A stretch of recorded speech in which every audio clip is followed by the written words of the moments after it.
Bonjour, je m'appelle Julien Simon, je suis ingénieur en technologie halieutique à l'IFREMER de Lorient. Peut-on éviter de capturer des poissons non ciblés? Alors qu'est-ce que des poissons non ciblés? Alors, je vois les poissons qui sont interdits au débarquement, les poissons pour lesquels le pêcheur professionnel n'a pas ou n'a plus de quota, et enfin des espèces où il n'y a pas un fort intérêt commercial, donc le pêcheur ne doit pas les cibler. Si on prend l'exemple du chalut, la réponse, j'ai envie de dire qu'elle est non, on ne peut pas éviter de capturer des poissons non ciblés. En revanche, ce qu'on peut faire, c'est de réduire la proportion qu'occupent ces poissons non ciblés dans la capture totale. Pour ce faire, on va utiliser des dispositifs sélectifs du type panneau à maille carrée, maille tournée à 90 degrés ou des grilles souples ou semi-rigides pour filtrer les poissons.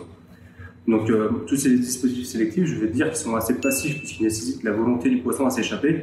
Et on voit bien par exemple sur cette vidéo qu'il y a un panneau à maille carrée et malgré la volonté du pêcheur de ne pas les cibler, les poissons restent dans le chalut et vont arriver dans la capture totale.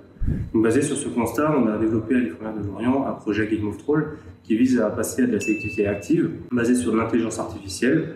Et donc on voit bien sur cette vidéo par exemple que l'algorithme est capable de détecter les espèces et en fonction de si elles sont ciblées ou non, on pourrait les aiguiller à l'intérieur du chalut ou à l'extérieur du chalut. Donc il est important de travailler sur la sélectivité des engins de pêche puisque en réduisant l'impact que vont avoir les engins de pêche, on peut aider à améliorer la biomasse globale des stocks exploités. Notamment si on évite de capturer des juvéniles, on laisse aux poissons la chance de se reproduire. Donc je vous remercie pour votre attention et puis je vous souhaite une bonne journée. Au revoir.